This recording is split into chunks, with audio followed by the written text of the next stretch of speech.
జై శ్రీమన్నారాయణ. ఇప్పుడు శ్రీమద్భాగవతాన్ని అనుసంధానం చేసుకుందాం. శ్రీమద్భాగవత గ్రంథానికి నమస్కారం. నిగమకల్పతరోర్గళితం ఫలం సుఖముఖాదమృతద్రవ సంయుతం పిబత భాగవతం రసమాలయం ముహురహో రసికా భువి భావుకాః. శ్రీసుఖయోగీంద్రుల వారికి నమస్కారం. యం ప్రవ్రజంతమనుపేతమపేతకృత్యం ద్వైపాయనో విరహకాతర ఆజుహావ పుత్రేతి తన్మయతయా తరవోభినేదుః తం సర్వభూతహృదయం మునిమానతోస్మి. నరనారాయణులకు, చతుర్ముఖ బ్రహ్మకు, సరస్వతీదేవికి, వ్యాసమహర్షుల వారికి నమస్కారం. నారాయణం నమస్కృత్య నరం చైవ నరోత్తమం దేవీం సరస్వతీం వ్యాసం తతో జయం ఉదీరయేత్. శ్రీమద్భాగవతము ద్వితీయ స్కంధములో సూత మహర్షి శౌనకాది మహర్షులందరికీ ప్రవచిస్తూ చెబుతూ ఉన్నాడు. ఓ మహర్షులారా, శ్రీసుఖయోగీంద్రుల వారు పరీక్షిన్నరేంద్రుడికి ఉపదేశం చేస్తూ అంటూ ఉన్నాడు. ఓ పరీక్షిన్నరేంద్ర, చతుర్ముఖ బ్రహ్మ నారద మహర్షికి శ్రీమన్నారాయణుని యొక్క అవతారములను వివరిస్తూ ఈ రకంగా అంటూ ఉన్నాడు. ఓ నారద, బలరాముడు, శ్రీకృష్ణుడు రెండు ఆ భగవానుని యొక్క శ్రీమన్నారాయణుని అవతారములే. అయితే మిగిలిన అవతారములలో కొన్ని ఏదో ఒక్కొక్క కార్యాన్ని నెరవేర్చటం కోసం వచ్చినటువంటి అవతారాలు. అయితే ఆ కార్యం పూర్తి కాగానే ఆ అవతారములు కూడా ముగుస్తూ ఉంటాయి. అందులో కొన్నేమో ఆవేశ అవతారాలు, కొన్ని అంశావతారాలు. కానీ నారద, శ్రీరామావతారము, శ్రీకృష్ణావతారము చాలా కాలము పాటు ఈ భూమిపైన ఉండి మానవులను దిద్దుబాటు చేసినటువంటి అవతారాలు అవి రెండు కూడా. అందులో శ్రీరామావతారమేమో పూర్ణావతారము అని అంటాం. ఇక శ్రీకృష్ణావతారాన్ని పరిపూర్ణమైనటువంటి అవతారము అని అంటాం. నారద, కృష్ణావతారములో భగవానుడు ఎన్నో లీలలు చేసి తానే భగవానుడిని, తానే శ్రీమన్నారాయణుడిని అని నిరూపించుకున్నాడు పరమాత్మ. తోకేన జీవహరణం యత్ ఉలూకికాయాః. బాలుడిగా ఉండే ఆ శ్రీకృష్ణావతారములో పూతన పురుటింటిలోన బొత్తుల శిశువై చేతనముల హరించి పూతన ప్రాణాలు తీశాడు బాలుడిగా ఉండే పరమాత్మ శ్రీకృష్ణుడిగా. అంతేకాదు నారద, త్రైమాసికస్య చ పద శకటోపవృత్తః. 3 నెలల వయస్సులో ఉన్నప్పుడు శ్రీకృష్ణుడు వికటముగా నిజ పదాహతి ప్రకటముగా 3 నెలల బాలకుడై, ఆ 3 నెలల వయస్సులోనే శ్రీకృష్ణుడు తన పాదముతోని శకటాసురుడు అనేటటువంటి రాక్షసుణ్ణి తలక్రిందులు చేశాడు. అంతేకాదు నారద, భగవానుడు కృష్ణుడిగా వచ్చినప్పుడు తల్లి కట్టినటువంటి రోటిని లాగుకొని పోతూ ముద్దుల కొమరు నివ్రేతల రద్దులకై తల్లి రోల రజ్జున గట్టన్. యశోదమ్మ ఆ కృష్ణుడిని రోటికి కడితే ఆ రోటిని లాక్కుంటూ వెళ్ళి మోకాళ్ళపై ప్రాక్కుంటూ వెళ్ళి ఆకాశానికి అంటుతూ ఉండేటటువంటి 2 పెద్ద మద్ది చెట్ల మధ్యలో నుండి దూరి వాటి రెండింటిని కూడా పెకిలించి వేశాడు. ఆ సమయంలోనే చిన్నారి కృష్ణుడిగానే భగవానుడు. అంటే ఈ కార్యాలన్నీ సామాన్యమైనటువంటి బాలుడు చేయలేడు కదా నారద.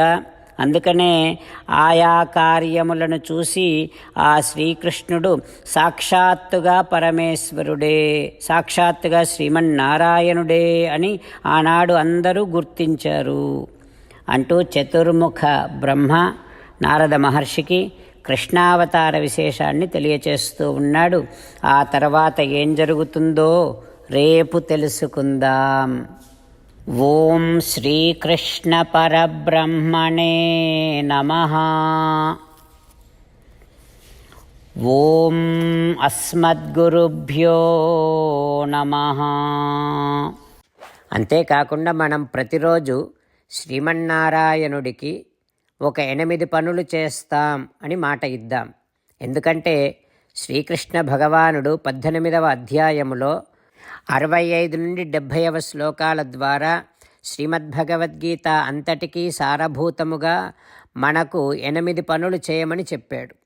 అలా చేస్తే చాలు, నేను మిమ్మల్ని అన్ని విధాలుగా రక్షిస్తా అని ప్రమాణపూర్వకముగా ప్రతిజ్ఞ కూడా చేశాడు. అందుకని శ్రీమద్భగవద్గీతను అంతటినీ విన్న తర్వాత అర్జునుడు కూడా చివరకు కరిష్యే వచనం తవ, కృష్ణ నువ్వు చెప్పినట్టే చేస్తా అని అన్నాడు. కనుకనే భగవానుడు అర్జునుడికి అన్ని విధాల విజయాన్ని అందించాడు. మనం కూడా ప్రతిరోజు శ్రీమన్నారాయణుడికి ఆ రకంగానే మాట ఇద్దాం. 8 పనులు చేస్తాం అని మనము మాట ఇస్తే అది అష్టాక్షరీ మహామంత్ర జపము చేసినటువంటి ఫలితాన్ని మనకు ప్రతిరోజు ఇస్తుంది. ఇట్లా మాట ఇవ్వటం కంటే గొప్ప పూజ, యజ్ఞము, తపస్సు మరొక్కటి లేనే లేదు. అందుకని నేను అంటూ ఉంటాను, మీరు మనస్సులో భావిస్తూ ఉండండి. ఈ రకంగా మనము మాట ఇస్తూ ఉంటే శ్రీకృష్ణ భగవానుడి ముఖారవిందములో కలిగేటటువంటి ఆనందాన్ని మనం ప్రతిరోజు దర్శిద్దాం, ఆస్వాదిద్దాం. జై శ్రీమన్నారాయణ. హో శ్రీమన్నారాయణ, నువ్వు చెయ్యమన్నట్టే నేను నిన్నే సంతతము ధ్యానము చేస్తూ ఉంటా. హో శ్రీమన్నారాయణ, నువ్వు చెప్పినట్టే నేను నీ భక్తుడిగానే ఉంటా. హో శ్రీమన్నారాయణ, నువ్వు చెయ్యమన్నట్టే నేను నా విధులను, కర్తవ్యాలను నీ సేవగా, నీ తృప్తి కోసమనే సక్రమంగా నిర్వర్తిస్తూ ఉంటా. హో శ్రీమన్నారాయణ, నువ్వు చెప్పినట్టే నేను నీవాడిని అనే మహావిశ్వాసముతో నీకే నమస్కరిస్తూ ఉంటా. హో శ్రీమన్నారాయణ, మామేకం శరణం వ్రజ, నన్ను ఒక్కడిని మాత్రమే శరణు వేడుకో అని నువ్వే అన్నావు కనుక నేను నిన్ను ఒక్కడిని మాత్రమే శరణు వేడుకుంటా. హో శ్రీమన్నారాయణ, మా శుచః, ఇక దుఃఖించకు అని నువ్వే నాకు భరోసా ఇస్తున్నావు కనుక నేను ఇక దుఃఖించను. హో శ్రీమన్నారాయణ, నువ్వు చెప్పినట్టే నువ్వు నా కోసమని అనుగ్రహించినటువంటి శ్రీమద్భగవద్గీతను ప్రతిరోజు కనీసము 1 శ్లోకాన్నైనా జ్ఞాపకం చేసుకుంటూ శ్రీమద్భగవద్గీతను అనుసంధానము చేస్తూ ఉంటా. హో శ్రీమన్నారాయణ, నువ్వు చెప్పినట్టే నువ్వందరి కోసమని చెప్పినటువంటి శ్రీమద్భగవద్గీతను తెలియని భక్తులందరికీ తెలియచేసే నా వంతు ప్రయత్నాన్ని నేను నిరంతరము కొనసాగిస్తూనే ఉంటా. హో శ్రీమన్నారాయణ, నేను నువ్వు చెప్పినట్టే చేస్తా, నీకు నచ్చినట్టే ప్రవర్తిస్తా, నీకోసమే పని చేస్తూ ఉంటా. కరిష్యే వచనం తవ. జై శ్రీమన్నారాయణ. భక్తులకు ప్రత్యేకమైనటువంటి విజ్ఞాపన. మీకు అన్ని విషయాలలో వెంటనే మంచి ఫలితాలు రావాలి అనంటే ప్రతిరోజు 1 నిమిషం వెచ్చించి నారాయణాస్త్రాన్ని చదవండి. ఇక మీకు తిరిగే ఉండదు.